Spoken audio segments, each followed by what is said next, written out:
ตีฆะนิกายนะโมตัสสะภะคะวะโตอะระหะโตสัมมาสัมพุทธัสสะอันทังโคภังกาวังอัมปาทังมานะวังอามันเตสิตังกิง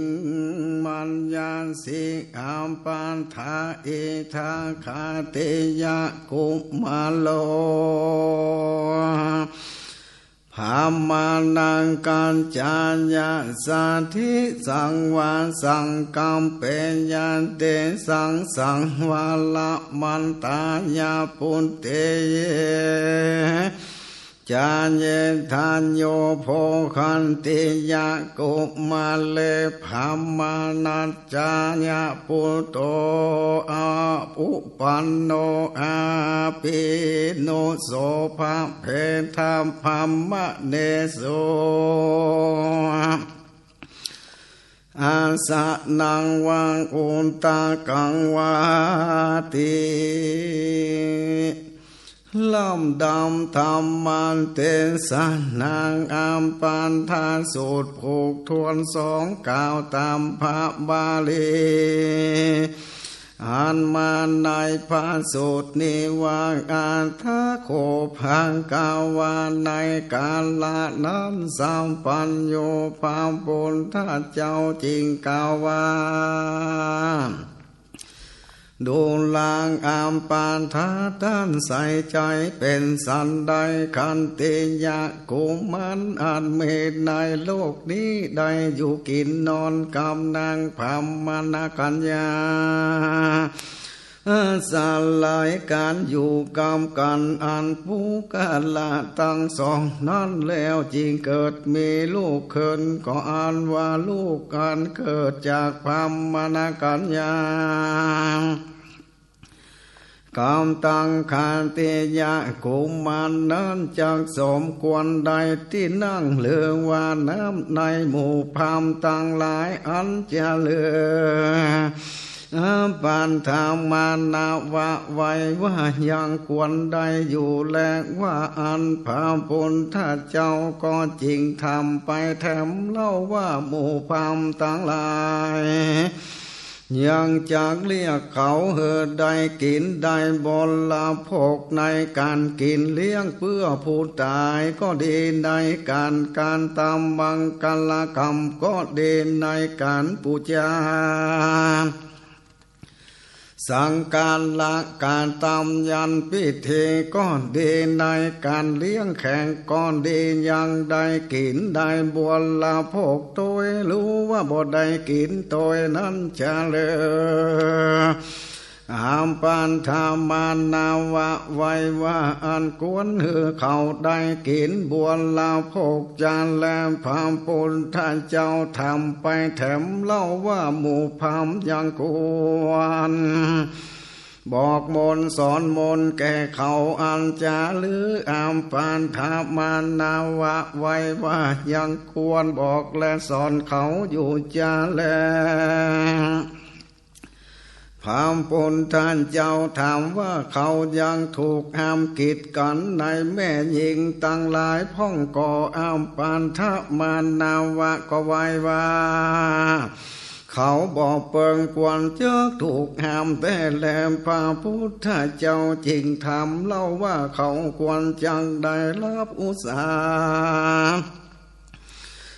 ลานเจ้าพิเศษเป็นคันติญาติได้พ่องก่ออัมปาทมานาวะไว้ว่าการอุสาลานเจ้าพิเศษเกินเป็นคันติญาลานนั้นบ่สมควรแต่แลมพระพุทธเจ้าถามว่าเป็นโดยเหตุสันใดจะอัมปาทมานาวะก็ไว้ว่าเป็นด้วยเหตุบ่บัวเลสุดฝ่ายแม่นั่นแลสัพพัญโยภาปุณฑะเจ้าจริงกล่าวว่าดูกาลาอัมปาทา ท่านเข้าใจในกรรมอันนั้นเป็นสันใดจะพามานะกุมมันในโลกนี้หากเกิดขึ้นย้อนการอยู่โดยกับนางคันติยกัญญาเหตุอาสาไลปุงกาละตั้งสองนั้นลูกจริงจังเกิดขึ้นลูกอันเกิดแก่นางคันติยกัญญากับพามานะกุมารนันอ่านกวนใดตีนั่งตีอ่านกวนใดน้ำในหมู่พามพ่องก่ออามปานทะมานาวะไว้ว่าบอกกวนใดแต่แลพามปุณถ้าเจ้าถามว่าหมู่พามตั้งหลายยังกวนอ่านจากเรียกร้องเขามาบวชลาพกในการเลี้ยงเพื่อผู้ตายก็ดีเพื่อการมังการละก็ดีเพื่อการสังการละปูจายันเพื่อเลี้ยงคนทั้งหลายก็ดีจักใดเป็นสันใดพ้องรู้ว่าบ่ใดนั้นจะอามปานธรรมานาวะไว้ว่ายังบ่สมควรเขาได้อยู่ตัวกันแต่และพามพุทธเจ้าถามไปแถมเล่าว่ายังกวนะบอกมนสอนมนแก่เขาอันจะลืออามปานธมานาวะไว้ว่าบอกกวนบอกกวนเรียนแต่แลพามปุณท่านเจ้าจริงทำไปแถมเล่าว่าเขาควรถูกห้ามในผู้หญิงต่างหลายจะลืออาปานธมานาวะไว้ว่าเขาควรถูกห้ามในผู้หญิงต่างหลายแต่แลพามปุณท่านเจ้าถามเล่าและอันเขาควรได้ลำอุสา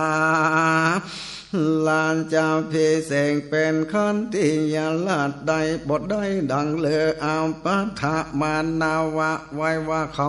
บอกควรได้ลำอุสาลานจาพิเศษเป็นขันติยาลาจตาแต่แลพามปุณท่านเจ้าถามว่าเป็นโดยเหตุสันใดอามปัฏฐมานาวะไว้ว่าเป็นโดยเขาบ่บัวลีสุดตั้งฝ่ายป้อนั่นแลสัพพัญโยพามปุณท่านเจ้าจริงกล่าวว่าดูกาลอาปะทะเมื่อเอาแม่ยิงกับยิงมาเพียมเตรียมกันก่อนดีเมื่อเอาป่อใจมาเพียมเตรียมกันก่อนดีพระยาเจ้าหมู่เดียวอันพระเสริฐส่วนหมู่พามนั้นต่ำยอบดูกาลอาปะทะท่านจังเข้าใจในกรรมอันนั้นเป็นสันใดพามต่างหลายในโลกนี้แม้นว่าเขาขุดหัวห่มมาพาและพามคนหนึ่งออกเสียแล้วเอาขี้เต้าลูบตาขับไล่ออกไปเสียจากบ้านจากเมืองโดยโทษต่างหลายต่างๆพามผู้นี้กวนใดติดนั่งอ่านว่าบอกกวนใดน้ำในหมู่พามตั้งหลายใดดังอ่านจาลืออาปานทะมานาวะไว้ว่าบอกกวนใดจาแลมพามปุณถ้าเจ้าถามไปแถมเล่าว่าหมู่พามยังกวนเรียกร้องใดมากินมาบวลละพกในการเลี้ยงเพื่อผู้ตายก่อนดีเพื่อการตามการมังการละก่อนดีเพื่อการตามปูจาสังกาละในยันก็ดีเพื่อเลี้ยงคนต่างหลายก็ดียังจักได้อยู่พ้องรู้ว่าบ่ได้นั่นจะอาปานทะมานาวะไว้ว่าบอกควรสั่งพาการเดียวและพามปุณถ้าเจ้าทำไปแถมเล่าว่าต้านพามควรบอกควรสอนมนแก่เขารู้ว่าบอกควรบอกควรสอนนั่นจาอามปานธามานาวะไว้ว่าบอกควรบอกควรสอนแต่แล้วพามปุณถ้าเจ้าถามว่าเขาถูกห้ามในแม่หญิงต่างหลายรู้ว่าบ่ถูกนั่นจาอามปานธามานาวะไว้ว่าเขาควรถูกห้ามถูกกีดกันแต่แล้วพ พระพุทธเจ้ากล่าวว่าดูการลางอาปาทะต้านมีกรรมเข้าใจในกรรมอันนั้นเป็นสันใดพญาเจ้าทั้งหลายในโลกนี้แม้นว่าข้าเราขูดผ้าห่มผ้าขูดผมผัดยาแล้วคนต่างหลายนึ่งออกเสียแล้วเอาขี้เต้าลุกลมตาขับไล่ออกไปเสียจากบ้านเมืองเสียพัญญาเจ้าโตนั้นยังกวนได้ที่นั่งอันจะลือน้ำในหมู่พามต่างหลายรู้ว่าบ่ได้นั่นจางอาปานธามานาวะไว้ว่ายังกวนใดแล้วแต่แลพระพุทธเจ้าจริงถามว่าหมู่พามยังกวนเรียกร้องอังเจิญได้เกณฑ์ได้บัวละโภกในการเลี้ยงเพื่อผู้ตายก็ดีเพื่อการตำบังการละก็ดีเพื่อปูจาสังกาละในยันก็ดีเพื่อเลี้ยงคนต่างหลายก็ดียังจักได้อยู่พ้องรู้ว่าบ่ได้นั่นจางอามปานธามานาวะไว้ว่าควรบอกควรเชิญได้อยู่แต่แลพระพุทธเจ้าถามต่อไปว่าหมู่พราหมณ์และควรบอกสอนมนต์ให้เขารู้ว่าบอกควรสอนนั่นจากอามปานธามานาวะไว้ว่าควรบอกควรสอนอยู่แต่แลพระพุทธเจ้าถามว่าเขาควรถูกห้ามถูกกีดกันในผู้หญิงต่างหลายรู้ว่าบ่ถูกนั่นจะอาปานทะมานาวะไว้ว่าบ่ควรถูกห้ามถูกกีดกันแต่แลสามปัญโยพามปุณท่านเจ้าจริงกล่าวล้อมเป็นอันน้อยอันย่ออันแคบว่าดูกันละอาปานทะมานาวะขันติยะผู้ถึงซึ่งความมาบดีต่ำยอบปานีด้วยเหตุว่าถูกคันติยะหมู่เดียวกันขูดผมมาบนหัวเอาขี้เต้าตาโดยขี้เต้าแล้วคำไล่ออกจากลันทะบ้านเมืองแม้นว่าคันติยะเป็นงาคนบดดีต่ำยอบปานนีหมู่คันติยะก็ยังพาเสดกว่าพามที่บดดีเหมือนกันโดยพระการดังกล่าวมานี้ก็สมโดยกาถาสิสนังกุมารพามได้กล่าวว่าขันติโยเสโธจันเยเนตัสสมิงเยโกนตัมปฏิสาลิโนวิจารจารณะสัมปันโนโสเทโธเทวมนุษย์เสขันติยาเป็นผู้พาเสริญที่สุดในหมู่คนผู้บ่เปิงใจกันย้อนโคตรและขะโกนผู้ที่พร้อมมาเต็มเปียงไปโดยวิจารและจารณาพระเสริฐยิ่งในหมู่เทวดาและมนุษย์ทั้งหลายดังนี้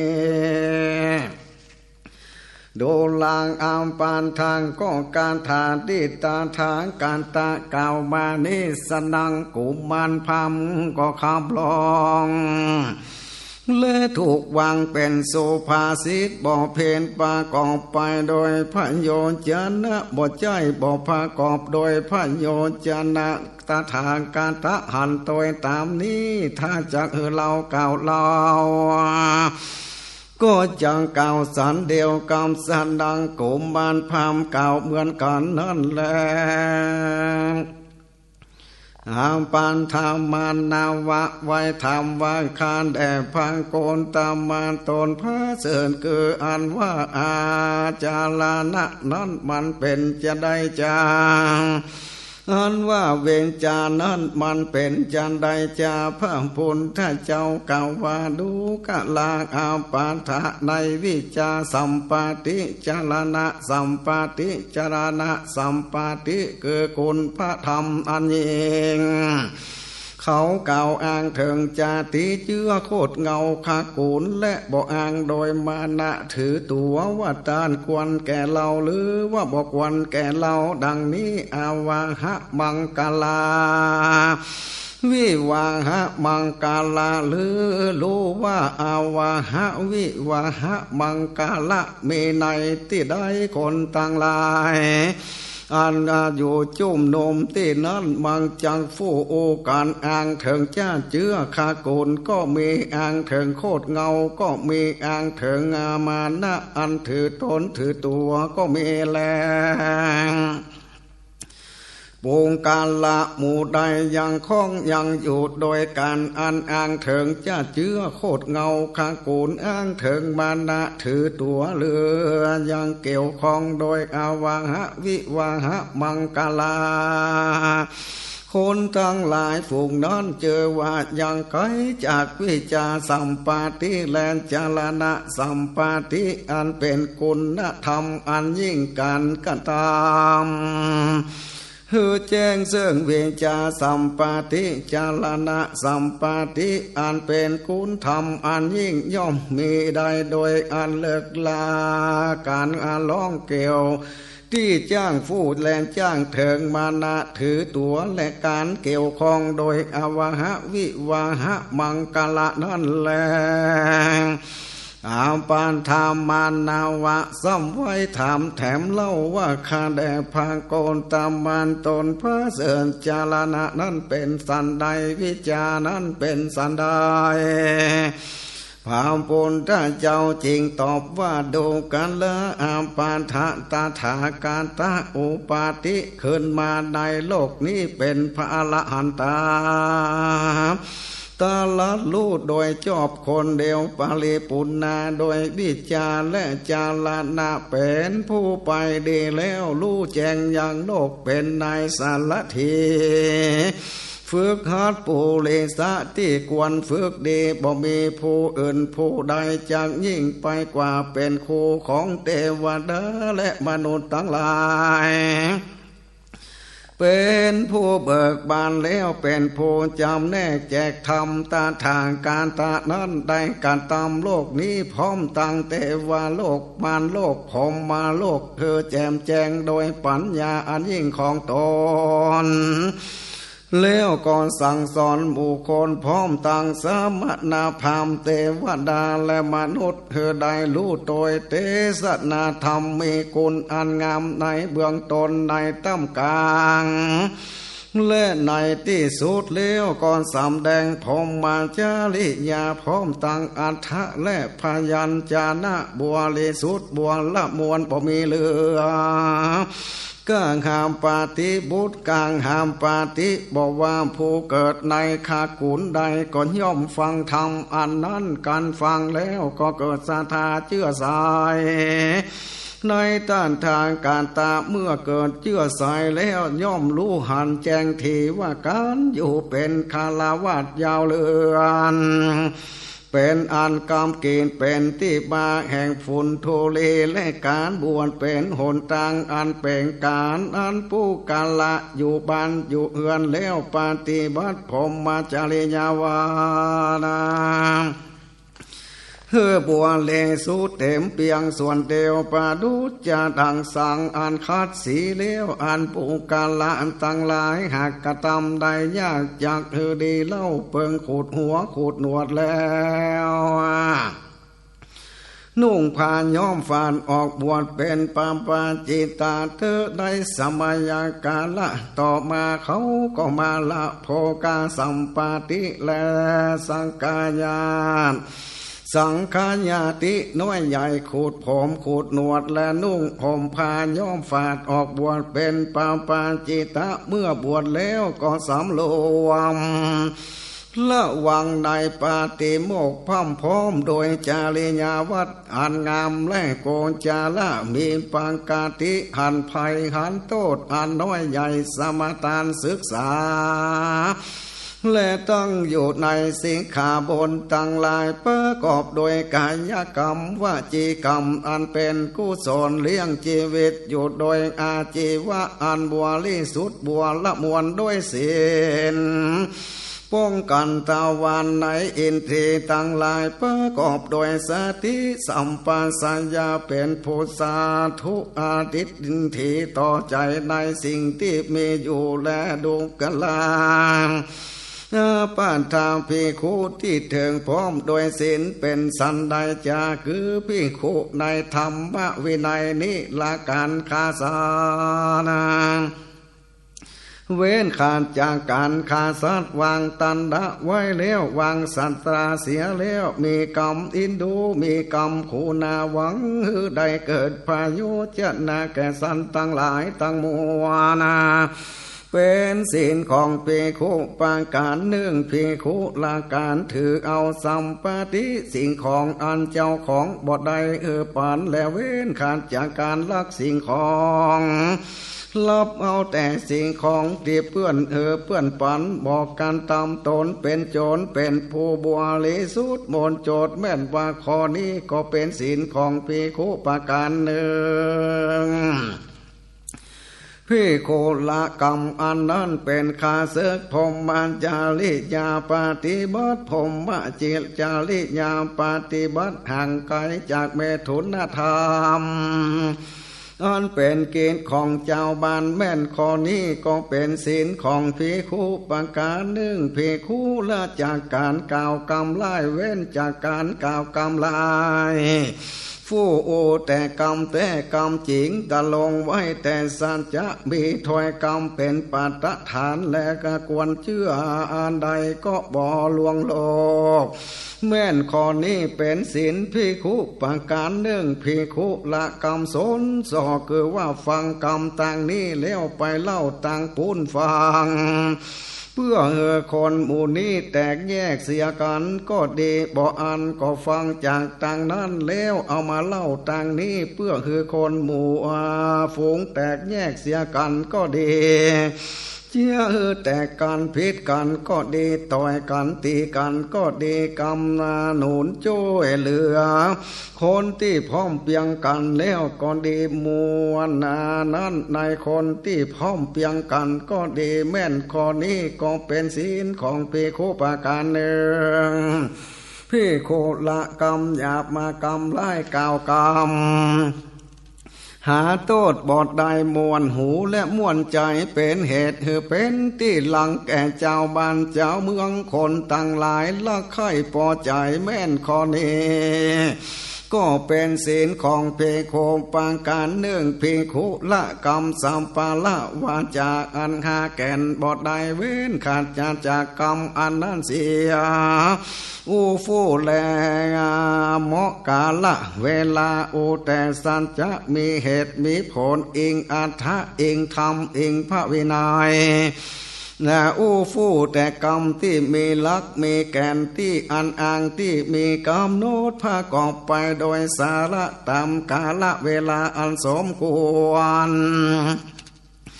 แม่นข้อนี้ก็เป็นศีลภิกขุประการหนึ่งภิกขุเว้นขาดจากอันภาคเผินจากกรรมคือเชื่อในพุนตากรรมคือไม่ติงออกแล้วภิกขุสันเข้าหนเดียว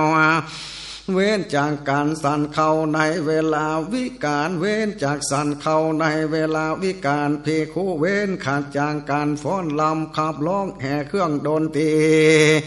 และพอกอยการเล่นอ่านเป็นข้าศึกแห่งโกศลภิกขุเว้นขาดจากการประดับตกแต่งร่างกายโดยดอกไม้และการทาของหอมแลงเครื่องงานรูปไล้ผิวกายเป็นอันฐานะแห่งอันแต่งตัวภิกขุเว้นขาดจากการนอนบนที่นั่งนอนอันสูงและอันใหญ่ภิกขุ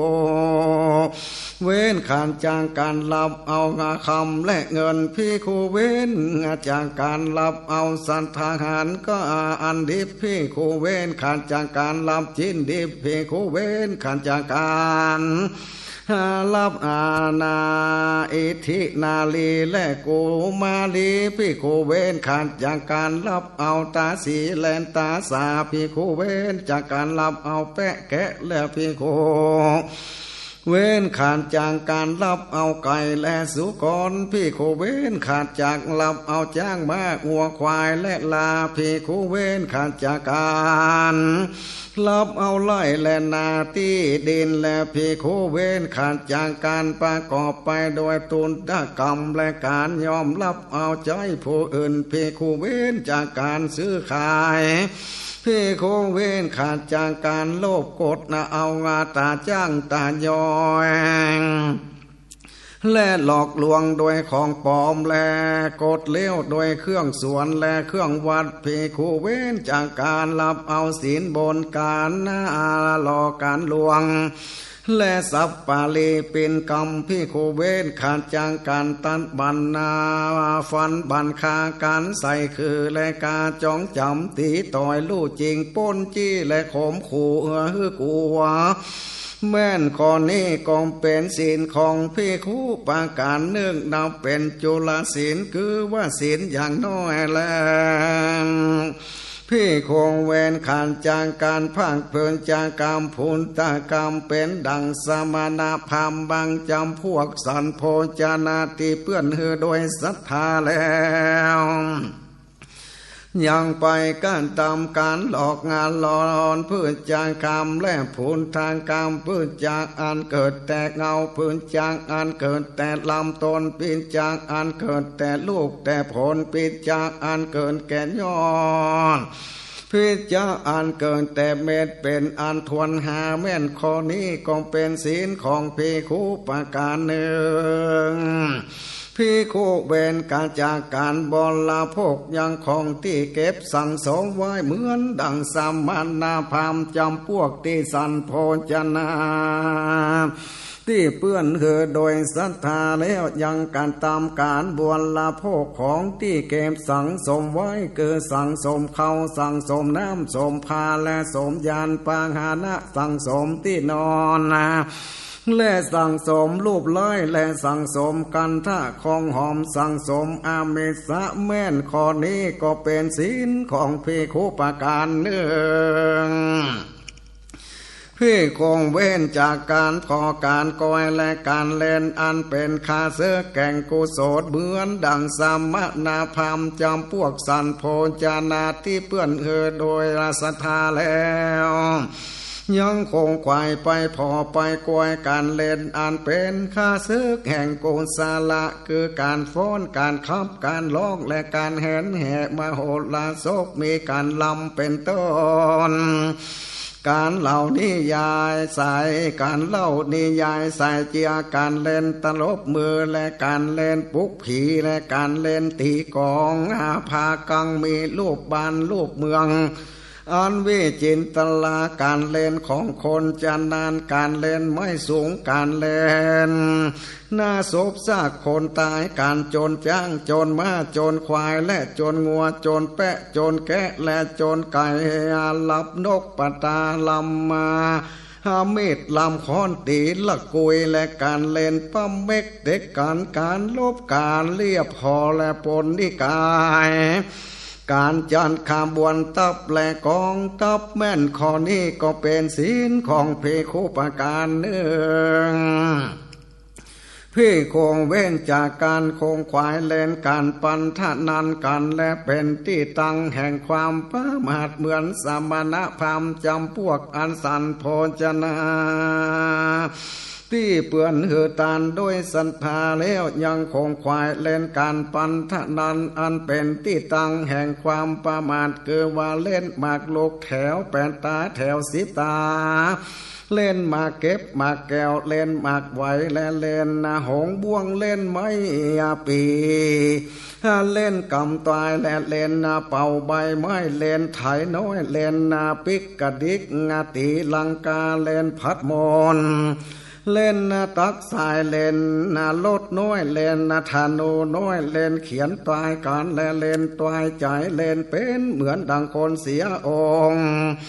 แม่นข้อนี้ก็เป็นศีลของภิกขุประการหนึ่งพี่คงเว้นขาดจากการนั่งนอนบนที่นอนอันสูงอันใหญ่เป็นดังสมณพราหมณ์บางจำพวกสันโภชนะที่เปื้อนหัวโดยศรัทธาแล้วยังนั่งยังนอนบนที่นอนอันสูงคือจองที่มีตีนเกินประมาณจองที่มีตีนแปลงเป็นรูปสัตว์ร้ายและพาโกเจ้าอันมีขนยาว เครื่องลวดปูที่แปลงโดยขนแปะอันมีลวดลายอันวิจิตราเครื่องลวดปูที่แปลงโดยขนแกะและสีขาวเครื่องลาดปูอันมี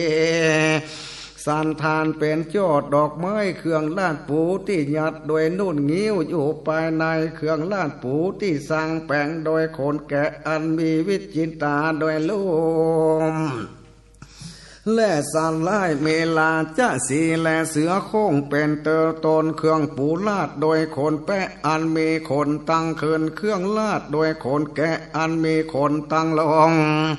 เครื่องลาดปูและขนแกะอันมีหน้าเดียวเครื่องลาดปูที่สร้างแปลงเงินและคำแก้มหมายเครื่องลาดปูที่สร้างแปลงโดยแคบเงินและคำเครื่องลาดปูที่สร้างแปลงโดยคนแก่ก่อและจ้างฟ้อน18 คนยืนร้องฟ้อนกันได้เครื่องลาดปูหลังจ้างเครื่องลาดปูหลังมาเครื่องลาดอยู่ในรถเครื่องลาดที่ปูโดยหนังสันเจอว่าอาจีนะมีขนอันอ่อนนุ่มเครื่องปูลาดอย่างเดี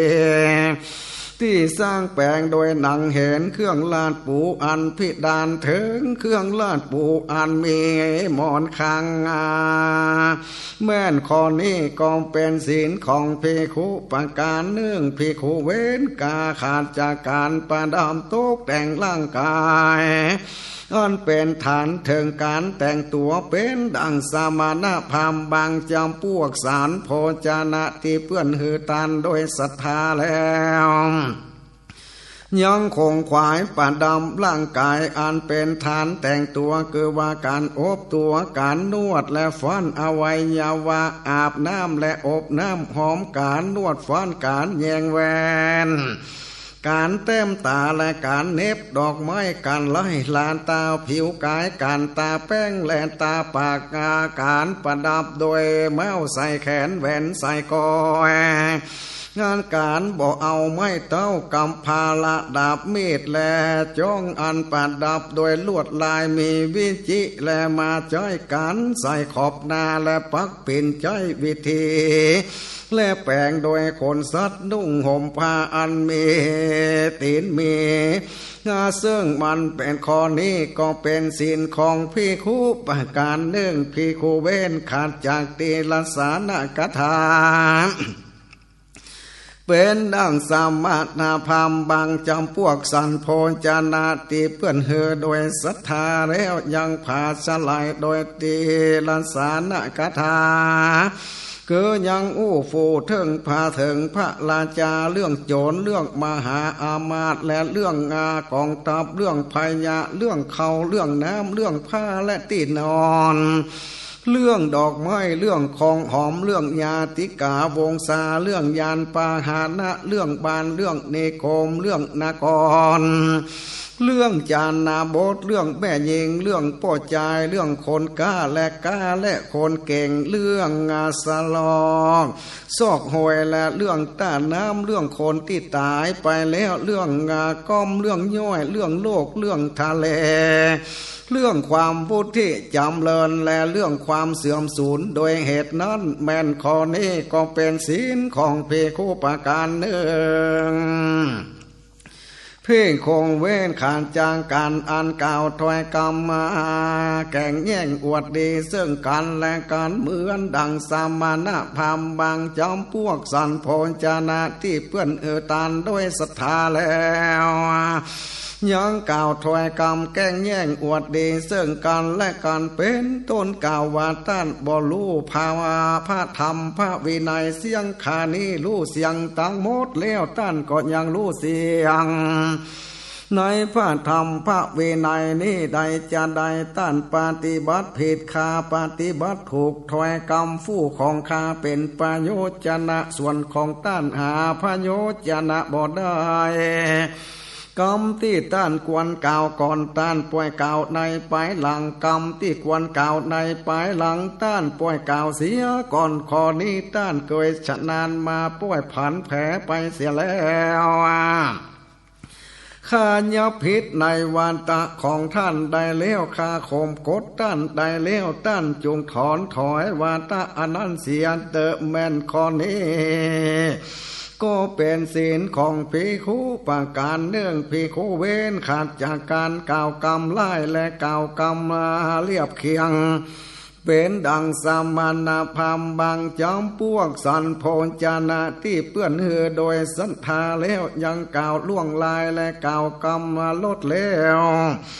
กล่าวกรรมแล้วหวานอ้อมกล่าวกรรมลาวกเลี้ยวเพื่อแสวงหาลาภะโดยอันไข่ใดแม่นข้อนี้ก็เป็นศีลของภิกขุประการหนึ่งตามที่กล่าวมานี้เป็นมัชฌิมาศีลคือศีลอย่างกลางแล้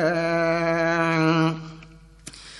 พี่คงเว้นขาดจากการเลี้ยงเจเวนต่างที่เพศโดยตีลสานาวิจาเป็นดังสามณพรรมบางจอมพวกสันโพจานะที่เปื้อนโดยศรัทธาแล้วยังเลี้ยงชีวิตโดยตีลสานะวิจาคือเป็นหมดตวายอวัยวะตวายนิมิตตวายอุบาทตวายกำฟันตัวลักขณาตัวหนูคบพาการทำวิธีปูจาไฟการทำพิธีเบิกแว่นและเวียนเตียนการทำพิธีสันนาแกบสัตแก่ปูจาไฟการทำพิธีสัตเข้าสารปูจาไฟการทำพิธียุดน้ำมันเนยปูจาไฟเลก็ทำพิธีหยดน้ำมันปูจาไฟการทำพิธีเสกเป่าปูจาไฟการทำมาพิธีกรรมโดยเลือดเป็นหมอดูอวัยวะดูลักขณาที่บานดูลักขณาที่นาเป็นหมอปุกเสกและเป็นหมอผีเป็นหมอลงยันป้องกันบานเป็นหมองูเป็นหมอยาพิษเป็นหมอแมงป่องเป็นหมอรักษาบาดแผลและหนูคบเป็นหมอตวายเสียงนกเป็นหมอตวายเสียงกาเป็นหมอตวายอายุเป็นหมอเสกกังกาลูกปืนเป็นหมอตวายสัตว์เลี้ยงแม่นข้อนี้ก็เป็นศีลของภิกขุประการหนึ่งพี่คงเว้นขาดจากการเลี้ยงชีวิตพิษคือเลี้ยงชีวิตโดยตีลสานะวิจาแม่นสามณพรรมบางจอมพวกสันโพจนาที่เปื้อนตานโดยศรัทธาแล้วยังเลี้ยงชีวิตโดยตีละสาดาวิชาเป็นดังที่เพชรเกิดเป็นหมอตวายลักขณาแก้วมณีตวายลักขณาไม้ขอนตวายลักขณาผ้าตวายลักขณาสตาตวายลักขณาดาบตวายลักขณาลูกปืนตวายลักขณาอาวุธและตวายลักขณาผู้หญิงตัวลักขณาปูจายและตัวลักขณากุมารและตัวลักขณากุมารลีตัวลักขณาสาตาสาตัวลักขณาตาสีตัวลักขณาจ้างตัวลักขณาม้าตัวลักขณาควายตัวลักขณางัวอุสุพลานตัวลักขณาแปะตัวลักขณาแกะตัวลักขณาไก่ตัวลักขณานกปาตามตัวลักขณาแลนตัวลักขณาตุนตัวลักขณาเต่าและตัวลักขณามิกะแม่นข้อนี้ก็เป็นศีลของภิกขุประการหนึ่งพี่คงเว้นขาดจากการเลี้ยงชีวิตพิษเกิดเลี้ยงชีวิตโดยตีลสานะวิชาเป็นดังสมณพราหมณ์บางจำพวกสันโพจนาที่เปื้อนตานโดยศรัทธาแล้วยังเลี้ยงชีวิตโดยตีละสานาวิสาเป็นดังสามณพรรมบางจำพวกสันโพจนาที่เปื้อนตานโดยศรัทธาแล้วยังหาเลี้ยงชีวิตในต่างพิษคือเป็นหมอพอหาเลิกกดพอยามยกทับว่าพญาจากยกออกไปพญาจากยกออกไปพญาไปในจากยกติดตามเข้ามาพญาไปนอกจากถอยออกไปพญาไปในจากเป้พญาไปนอกจากป้ายพญาไปนอกจากเป้พญาไปในจากป้ายพญาตนนี้จังแป้พญาตนนี้จังป้ายเหตุอันนี้แม่นข้อนี้ก็เป็นศีลของภิกขุประการหนึ่งพี่คงเว้นจากการหาเลี้ยงชีวิตในต่างที่ผิดโดยติลสานะวิสา เป็นดังสามานะพามบางจอมพ่วงสันโพจานะที่เฮโดยศรัทธาเลี้ยงชีวิตในตังที่เพศโดยตีลสานะวิสาคือเป็นหมอตวายว่าจังมีจันตาขาดจังมีสุเลญาขาดจังเมนังคันตาขาดจันตาภาคอาทิตย์จังเตียวต่างถูกพระจันทร์ภาคอาเตนจังเตียวต่างพิษโดยลักษณะเลือกกฎอันจังเตียวถูกต่างนาดาวลักษณะเลือกกฎจังเตียวต่างพิษต่างจักมีโอกากบาทและจังมีดาวหางแผ่นดินจักไหวฟ้าจักล่องพระจันทร์พังอาทิตย์และดาวนักขันตะเลือกโกดจักคืนพระจันทร์พังอาทิตย์ดาวนักขันตะเลือกจักตกพระจันทร์พังอาทิตย์และดาวนักขันตะเลือกจักมนมองและพระจันทร์พังอาทิตย์และดาวนังขันตะเลือกจักส่องอาแจงในจันตาขาดจังยะเฮเกิดผลอย่างนี้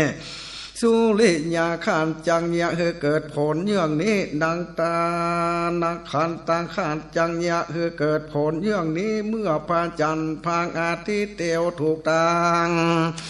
จังยะเฮเกิดผลอย่างนี้พระจันทร์พังอาทิตย์เตียวต่างพิษจังยะเฮเกิดผลอย่างนี้ดาวนังขันตะเลิกเตียวถูกต่างจังยะเฮบังเกิดอย่างนี้ดาวนังขันตะเลิกเตียวต่างพิษต่างและยะเฮเกิดผลอย่างนี้ลูกอุกาบาตตกลงมาจักยะเฮเกิดผลอย่างนี้ถ้ามีดาวหางออกมาจากเนี้ยเกิดผลอย่างนี้แผ่นดินไหวจังยะเกิดผลอย่างนี้ฟ้าร้องจังยะเกิดผลอย่างนี้พระจันทร์พังอาทิตย์และดาวนังคันตาเลิกขึ้นมาจังยะเกิดผลอย่างนี้พระจันทร์พังอาทิตย์ดาวนังคันตาเลิกตกไปจากเนี้ยเกิดผลอย่างนี้พระจันทร์พังอาทิตย์ดาวนังคันตาเลิกมนมองจากยะเกิดผลอย่างนี้พระจันทร์พังอาทิตย์ดาวนังคันตาเลิกส่องแจงแสงสายจังยะเกิดพละผลอย่างนี้แม่นข้อนี้ก็เป็นศีลของภิกขุประการหนึ่งพี่คงเวนขานจังการหาเลี้ยงชีวิตในตังที่ผิดโดยติลสานะวิจาเป็นดังสามณพรรมบางจำพวกสันโพจนะที่เปื้อนหือตานโดยศรัทธาแล้วยังหาเลี้ยงชีวิตในตังที่ผิดโดยติลสานะวิจาคือเป็นหมดตายว่าจะมีฝนตกดีจังมีฝนแรงจังหาภิกขาหารได้ง่ายจังหาภิกขาหารได้ยากจังมีความสุขและกเกษมจังมีภัยยะจังมีโลกยักมีความสุขสามล้านหาโลกาเปียทิบ่ได้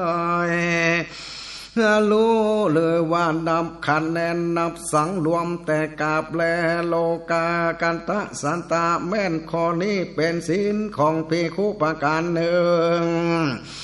พี่คงเว้นขันจังการหาเลี้ยงชีวิตในตังที่ผิดโดยติลันสานะวิจาเป็นดังสามณพรรมบางจำพวกจันโพจานะที่เปื้อนอืตานด้วยศรัทธาแล้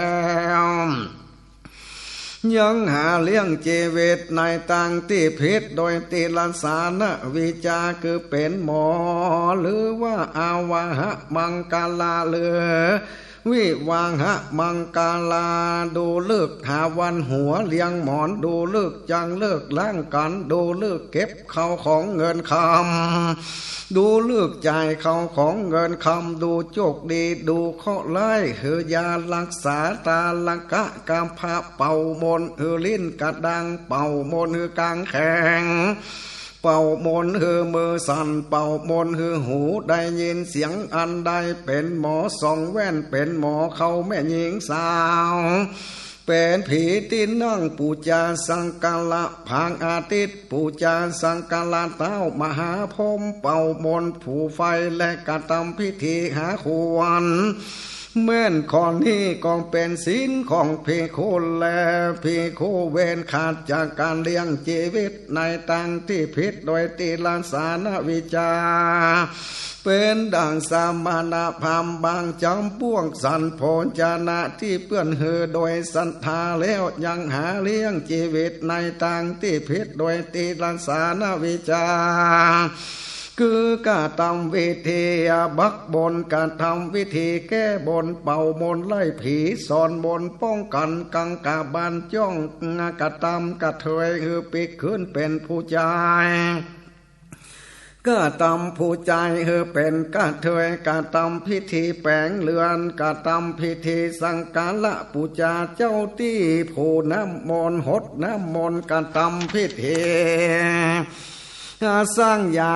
หักออกมาสร้างยาถ่ายโตดเบื้องบนสร้างยาแก่เจ็บหัวหุงน้ำมันจ้อยหยดหูสร้างยาตาสร้างยานัดสร้างยาตาและขับคัดสร้างยาตาพระสารใส่ยาตากระทำการผ่าตัดยาลูกอ่อนใส่ยาสะล้างตุ่มและบาดแผลแม่นข้อนี้ก็เป็นศีลของภิกขุประการหนึ่งโดงการล้างอามปาทะภิกขุตนบริสุทธิ์โดยศีลเป็นดังกล่าวมานี้ก็เตียนยอมผาสมปมปะพยะแต่ที่ใดๆโดยเหตุอันมีศีลสังวรนั้นอุปมาเพียบเทียมดังพัญญาตนกำจัดยังหมู่สัตว์ถูแล้วเสวยลาจาสัมปติก็เตียนย่อมบ่ปาศพปบพยาจากสัตว์ถูแห่งที่ใดๆแถมนั่นแลดูกะลางอามปานทะภิกขุก็เป็นอย่างเดียวกันนั้นทาบริปุนบุญโดยศีลดังนี้ก็เตียนยอมบ่ผาศพปบภัยแต่สิ่งใดๆด้วยเหตุอันมีศีลสังวาละนั้นภิกขุตนบริบุญโดยอริยศีลอันนี้ก็เตียนยอมได้เสวยสุขภาษาจากโทษอันมีไปได้ดูกะลาโดยพากันดาดูกะลางอามปานทะโดยพากันดังกล่าวมานี่แลพี่โคได้เจอว่าเป็นผู้ถึงพร้อมโดยศีลและอามปานทานสุตังนิทิตังขีญาอันเก่ายังอามปานทาสูตรผูกทวนสองก็บังกอมสมเลศเสด็จ